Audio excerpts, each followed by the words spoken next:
কলিযুগ কেমন হবে এই কলিযুগ আপনারা যদি জানতে চান তাহলে আমার এই ভিডিওটা শেষ অবধি আপনাদের দেখতেই হবে। কলিযুগের রাক্ষসরা আসলে কতটা শক্তিশালী হতে পারে আর তাদেরকে বধ করা আসলে কতটা ভয়ানক ও শক্তিশালী হয়ে উঠতে পারে। কলিযুগের রাক্ষসরা এতটাই শক্তিশালী হবে যে তার জন্য শ্রী বিষ্ণুকে অবতার রূপে আবার পৃথিবীতে অবতীর্ণ হতে হবে। আমাদের সনাতন পুরাণে লেখা আছে কলিযুগে শ্রী বিষ্ণু কল্কি অবতার রূপে এই পৃথিবীতে অবতীর্ণ হবেন এবং তিনি কলিযুগের রাক্ষসদের বধ করে এই কলিযুগকে মুক্ত করবেন।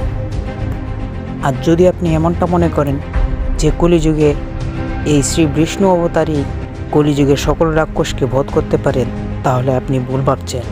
কারণ কলিযুগের রাক্ষসরা আসলে এতটা শক্তিশালী হবে যে তাকে বধ করার জন্য একমাত্র বিষ্ণু অবতারই ওই রাক্ষসদের বধ করতে সম্ভব নয়। তার জন্য শ্রী হনুমানজি এবং শ্রী ব্রহ্মদেব আর পরশুরামের মতো মহান যোদ্ধাদেরও সাহায্যের দরকার হবে।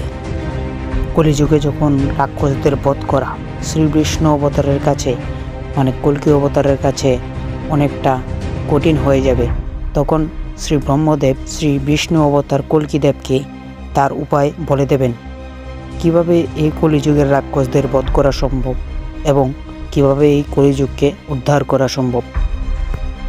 কলিযুগের 3টি রাক্ষস এতটাই শক্তিশালী হবে যে একটি রাক্ষস এতটাই ক্ষমতাশালী যে কারো মনকে নিজের বশে করে ফেলতে পারে।